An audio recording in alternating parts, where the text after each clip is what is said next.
y'all. So today's video is going to be my very first story time video. I guess that's what I'm calling it, but it's basically where I just tell you a weird or embarrassing or whatever kind of story I think of.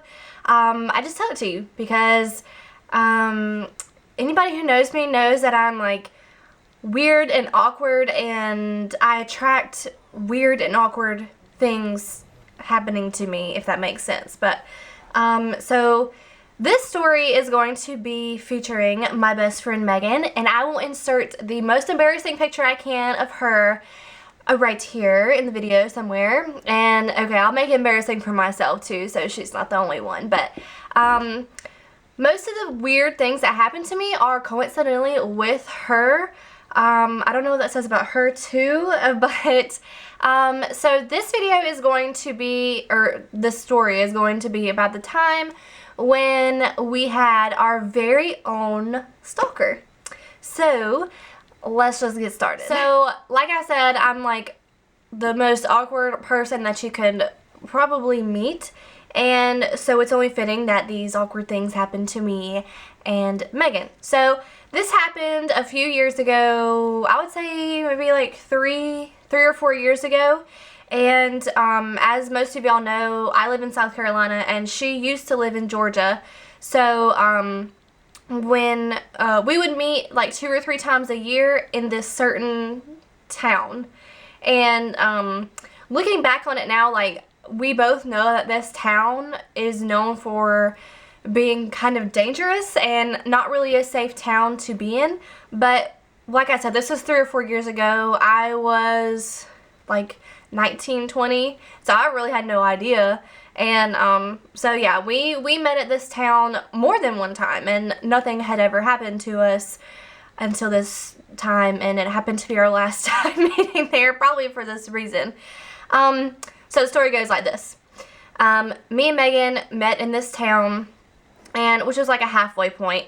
And this town is kind of small, and there's not really that much to do. And so we decided to go to the mall, which we've been in that mall a couple times before when we used to meet, so it was not anything that we hadn't done before. So we go to the mall, and I think we start off in like the bookstore, like Barnes & Noble or something. And keep in mind, this was like a while ago, and we were walking through and we see like the 50 Shades of Grey books like everywhere. This was like when they were really popular, and she had already read all of them, but I hadn't. And so I was just like sitting there flipping through the stuff, and yeah, I'd be like, oh my gosh, look at this, and we giggle, you know, like little girl stuff. So we do that, we have our little fun there, and we walk out of the store, and we're walking through the mall, and you know where all the hallways meet, I guess, in like the middle section, there's like always a bunch of kiosks and stuff. Well, we were walking through there, just minding our business, trying to go to the next store, and all of a sudden I feel an arm, or this is my arm, I feel a hand grab my arm and pull me back like a couple feet. And I was like, what the heck? And it was this man that I've never seen before, and he just stopped me, and I guess he was like, we thought he was like working for one of those kiosks, but he really wasn't. It was him and his friend, and his friend was like creepily quiet the whole time. Like all he would do was stand there and smile, and it was weird. It was very weird. And so I get pulled back. The creepy friend is doing his creepiness thing in the background, and this guy is just like, hey, just wanted to stop you, you're very pretty, blah blah blah. Like, I can't remember like all the details, but I know it was like something creepy along those lines. And I was like, oh, thanks, okay, goodbye. You know, like I was trying to get away from him, but he was like very persistent, like those kiosk people are, you know, like, hey, we want to try this, you want to blah blah blah. But he just like kept saying things, and Megan was like nowhere to be found. She was like way up there where I got pulled away from. Like she didn't want anything to do with it. So I was like, appreciate it, you know. And finally I get away from him and the creepy friend, and I, you know, book it down the hallway and finally meet up with Megan. I was like, that was really creepy, very weird, but we're just gonna shake it off and keep walking. So we keep walking, and something told me to turn around, and I did, and those guys were following us. And they were like keeping their distance to where it wasn't like noticeable that they were following us, but because that just happened to me, I knew that they were following us. And so I was like, Megan, they're following us. So we keep walking, and sure enough, they keep following. And so we just go into one of these stores, and they walk right past the store, and we lost them, we thought. Okay, so we leave the store that we lost them in, and by this time, it was dinner time, and it was getting dark, and we were getting really hungry. So this mall, I don't know if I said, but this mall is like super small. And it's a one level mall, you know, only a few good stores and this food court. And the food court only has like 2 or 3 restaurants and like 10 tables. I'm exaggerating, there's more than 10 tables, but it was small. So we walk into the food court, and the way it's set up is kind of important. Like, I don't know how to explain it to you, but the 2 or 3 restaurants are on this like back wall, kind of making a U kind of, and there's only one way in and one way out of the food court. So we walk in there, and you know, who do we see sitting at the tables? The creepy guys, the stalkers. And I was like, this is weird, but could be a coincidence. This is a small mall, you know, whatever. So we choose our restaurant, and we're standing in line, and I just casually look back, and they're staring. And why wouldn't they be? They're stalkers. So I'm like, you know, by this time I'm like, this is more than coincidental. This is weird, and I don't like it. And so we get our food, and we go sit down, and they're like following us with their eyes the whole way we go to sit at our table. And like I said, there's like 10 tables, so they're here and we're here, and it's not that far, not far enough. And we sit down, and not even as soon as we put our trays on the table, they're getting up from their table and walking over to us. And I am fortunate enough to be the one that is facing the way that they're coming. Megan has no idea what's happening. And so they come over, and Megan's just like, you know, what the heck? And they're like, so we noticed that y'all are lonely. You know, it's just you two, and it's just happens to be us two, and we thought y'all might like some company while y'all eat. And we're like, no. And I just kind of took out my phone, and I was like, no, you know, I just called my boyfriend, and she just texted hers, and they're on the way. Any minute they'll be here. And my phone looked like this, like it was black. Obviously, I had not talked to anybody. And he was like, oh, well, you know, we can keep you company, you know, while they're getting, or how do I say that? They said that they would keep us company until they got there. And I was just like, no, it's okay. They'll be here any second. They're, you know, they're very big and muscular. And I was just making up whatever would come to my head. We had no boyfriends. We were so single at the time. It was just us two. And nobody knew we were in that town except for our parents. So it's like, even if we did have like guy friends, it's like too far for them to come and be there in time to save us. So that was out of the question. So finally, we talked them out of sitting with us, and they went back to sit down. Keep in mind, the creepy friend, like the one that doesn't say anything, is still being silent, and his eyes are just piercing, and it's very weird. So, and yeah, very, very, very strange. And so they go sit back down, and they sit, I'm not kidding you, they sit one table away from us so that they are still in earshot of our conversation.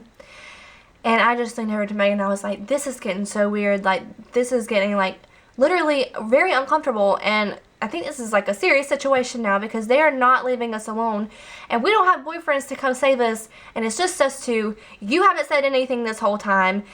I'm obviously very defenseless. I'm so skinny, and I can't do anything, and neither can you.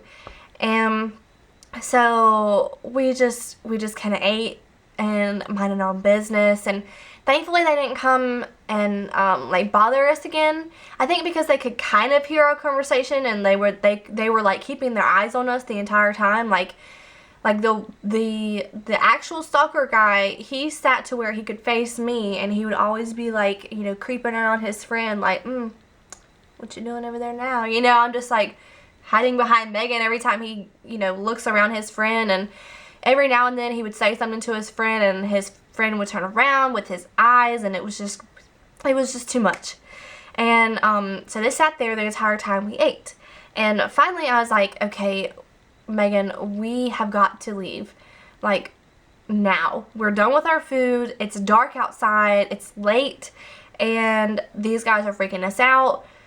But we both knew for a fact that if we got up and we walked out of the mall, that they would follow us. And we didn't know, like, this is where it got kind of serious. Like, we didn't know what their plan was, or like what they were up to. Like, are they just being weird? Are they like, or is it like something serious? But we just knew that if we got up and walked to our car, they would follow us, and we are defenseless girls and had no pepper spray, no nothing, and it was dark, and it's already a sketchy town. And so we got up and threw our stuff away, and the guys, you know, kept watching us. And we finally went up to the place that we got our food from, because there was nobody else around to talk to. And I talked to the girl, I guess the cashier girl, and she was like our age. And I was like, hey girl, listen, these two guys over here. And I kind of pointed to where they did end up seeing me point, but I was trying to do it like nonchalantly so they wouldn't see me, but they really did.